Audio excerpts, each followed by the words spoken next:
What's up everyone? Welcome back to my contest prep series. This is episode 5. So at this point in time, I am a little bit less than 11 weeks out, which is pretty crazy. So it's actually, I think, 75 days out, which is where I'm at right now in my contest prep. So I'm just about like a little bit less than halfway still. I started this prep at 18 weeks out, so I've still got like a week and a half until I'm like at the halfway point.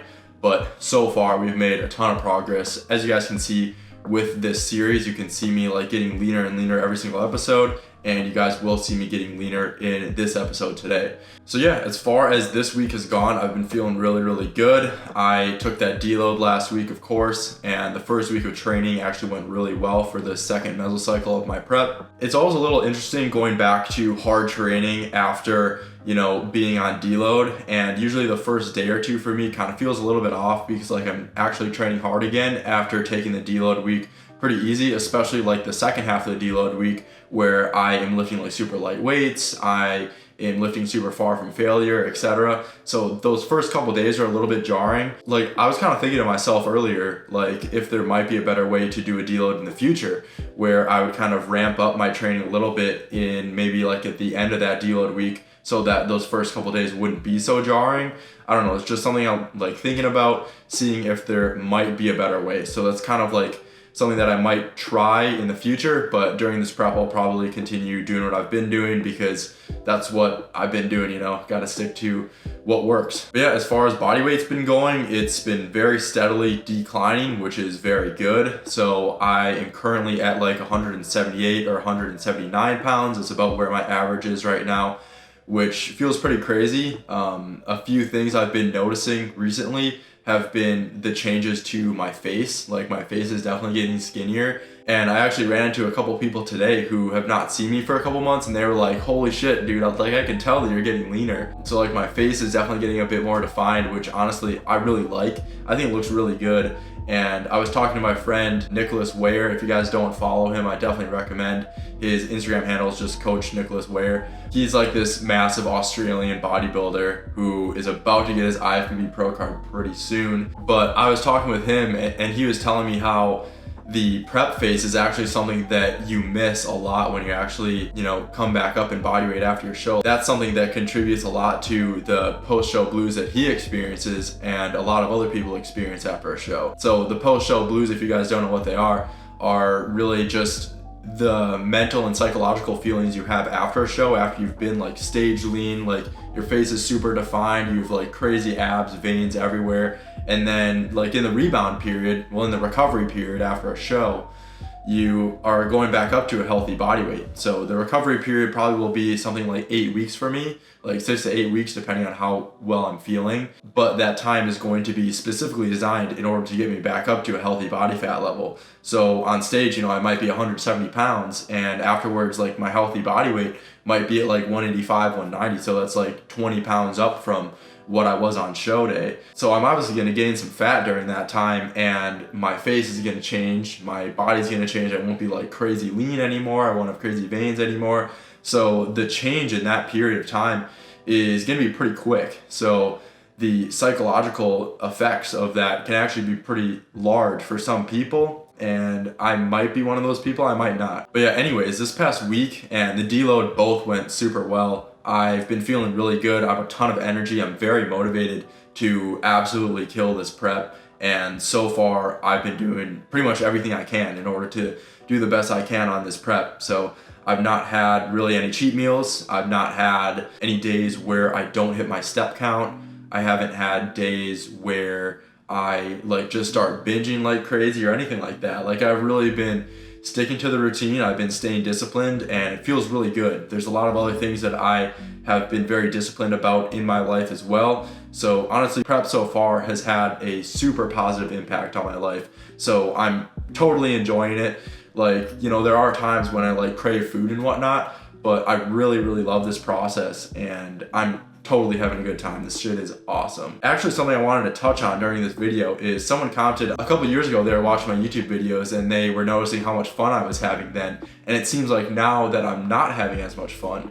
And while now I certainly take things more serious, I love this process way more than I ever have. Like, this is a huge passion of mine. I love learning about this. I love the process of getting better, learning better ways to do things, learning more about how to diet, how to train, and just putting in the work every day in order to become the best natural bodybuilder I can be. I really love this process, and it's something that I look forward to every day. It's my favorite time of the day to go to the gym and train and push myself, like even on those hard sets that are like going to failure or something like that. I really enjoy that shit. I have fun with it so much, and it's my favorite thing to do. So if anybody thinks that I'm not having fun doing this, like it's something I choose to do, and it's something I invest a lot of time in. So of course I'm having fun. Like this shit is fantastic. I love it. So I actually do have a decent amount of training footage to show you guys. I actually have some footage from a push day and also a pull day from this week 1 of mesocycle 2 of my prep. So a few things that I've changed this mesocycle compared to last are, well, most of the things are the same.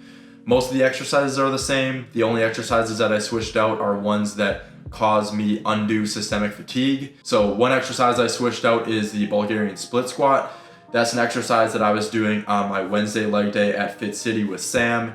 And the reason I switched that out is because it just was causing me a ton of systemic fatigue, like especially after doing a super hard like few sets on the pendulum squat and then doing a bunch of other hamstring stuff.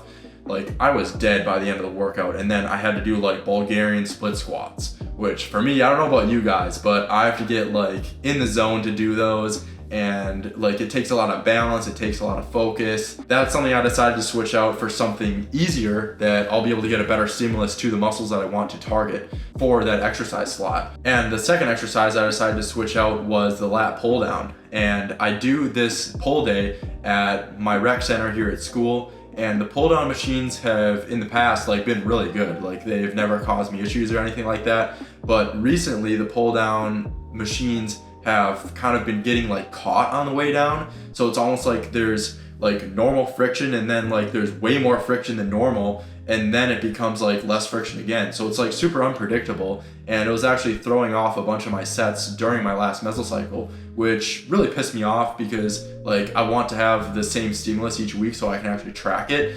So I decided to switch out the lat pull down for assisted pull-ups. So it's a very, very similar movement, but assisted pull-ups are on a different machine, and that machine is actually really good.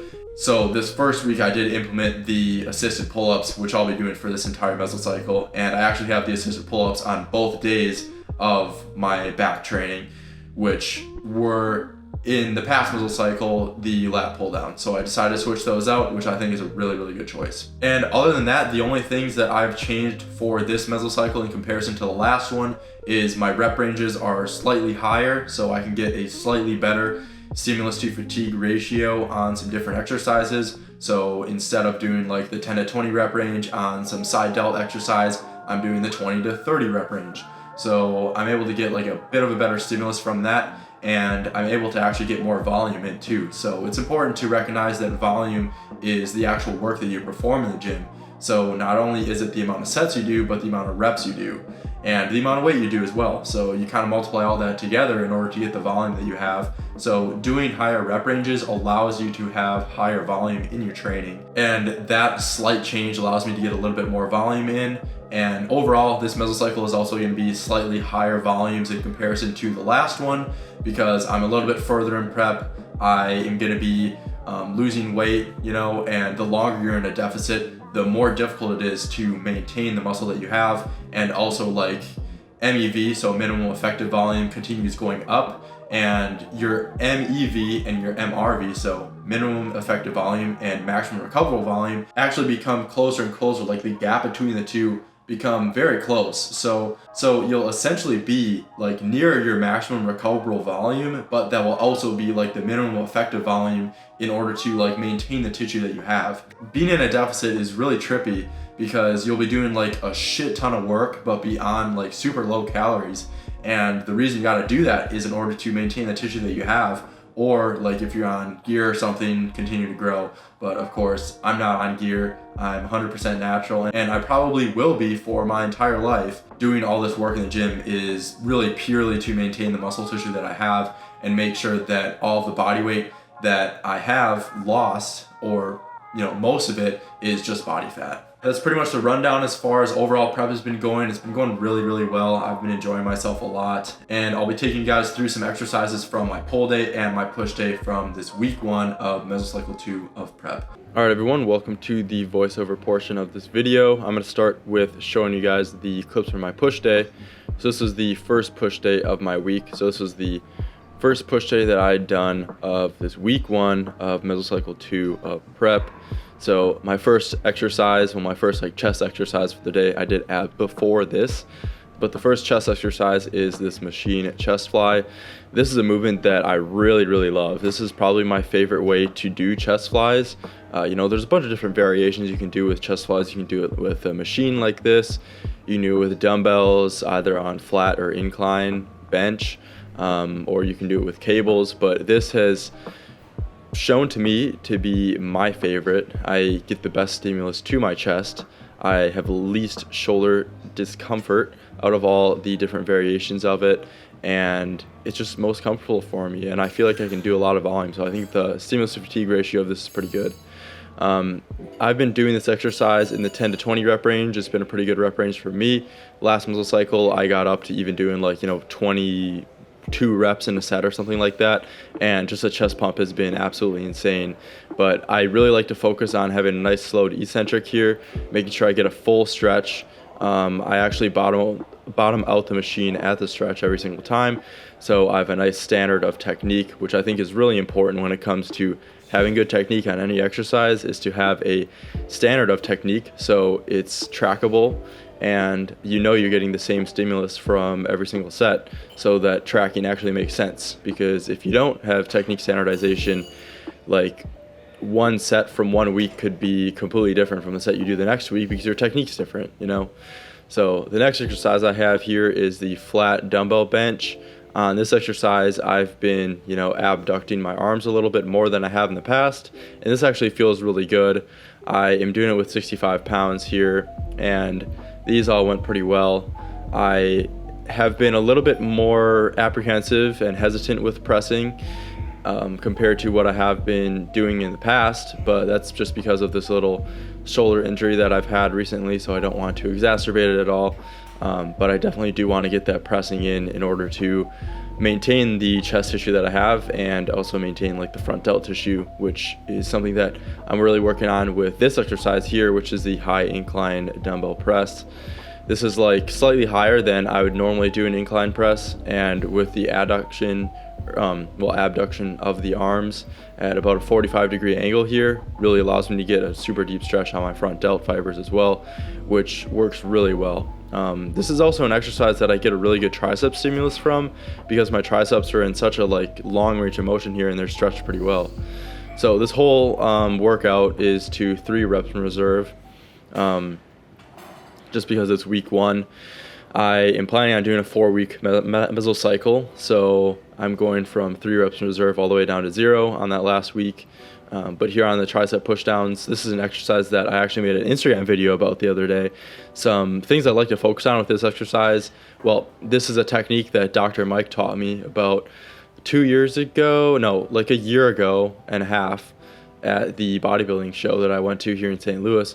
But it's about really keeping your shoulders back and pushing your elbows as far back as you can. You can get a really deep stretch on your triceps here, and you can also tell that my technique is very standardized. So every single rep, I touch that black part of the cable to my forehead, and I always have a full lockout, so I know how long the actual rep is, how long the range of motion is, etc. And I get a really good stimulus from that exercise, whereas in the past I used to feel it mostly in my front delts or some shit, when that's obviously not where you want to be feeling the tricep pushdown, because it is a tricep movement. Here is the cable single arm side lateral. So this is an exercise that's actually pretty new for me. The most important things for this exercise is to have the cable at about waist height or even a little bit below. I think it's important to not have it at the floor, because then you're not really getting any sort of variation out of this movement, because if the cable's at the floor, you're getting a slightly different degree of pull compared to dumbbells, because dumbbells, the only degree of pull you have there is gravity.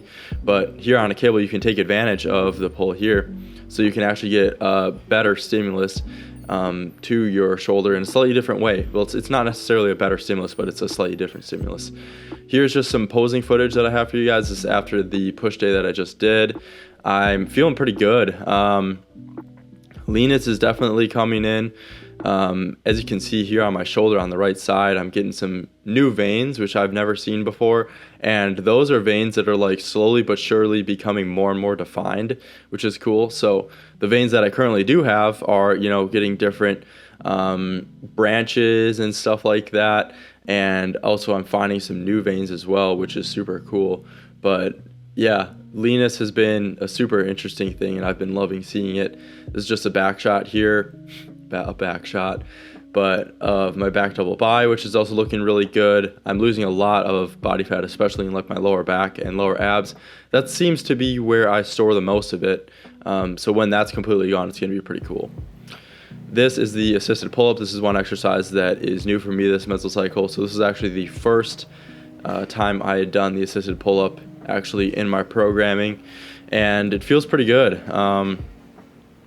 Of course, I'm going to 3 reps from reserve on this as well. And man, the lat pull down that I was having, or the lat pull down that I was using here at the rec, was so shitty. Like that honestly made me super angry. Like when I'm not able to control, the stimulus that I get from something and the machine is just shitty, like that's just a major pet peeve of mine, honestly. Here is a really good machine. This is a seated machine row, and this is something I do on both of my pull days as well. And man, this is a fantastic exercise. I put the seat all the way up, and I put the part that actually goes on like my torso all the way back, so I'm able to get a really nice stretch on this movement. The contraction is also pretty good, but the range of motion is like fantastic on here, which is awesome. And this is my heavier day of the week for this exercise, which is actually in the 8 to 12 rep range. And yeah, I have it on another day in like the 10 to 20 rep range, I believe. But this is just some random footage of me posing in the gym, just because I thought this pose looked pretty cool because I'm getting new veins everywhere, striations and stuff.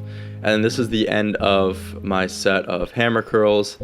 I've been doing hammer curls on this day as well, and then doing forearm curls afterwards. So I've been getting a lot of like brachialis stimulus, brachioradialis as well, just forearms, and then moving into like actual dumbbell forearms allows me to get those forearm flexors, so getting all the stimulus that I need to my forearms that I want. Alright guys, so that has been the video for today. This has been episode 5 of my contest prep series. I hope you guys enjoyed, and I hope you guys are enjoying this series so far. If you are, make sure to leave a like on this video, comment if you want. If you guys have any questions about my prep, I'm always happy to answer any questions. I answer questions on my YouTube all the time. So if you guys have any questions for me, whether it be about your training, whether it be about my training, I'm more than happy to answer. And other than that, if you guys have any interest in online coaching, I do have some spots open. So check out the link in the description down below for my website. You can check out coaching or also any of the pre-made programs that I have. I'm also planning on coming out with some custom programming pretty soon. For those of you that don't necessarily want a full coaching commitment, want to have a program that is custom to you to suit your needs and your goals. But anyways guys, thank you so much for watching. I appreciate you all, and have a fantastic rest of your day. And I will catch you in the next video for episode 6 of Prep Series next week. Later guys, peace.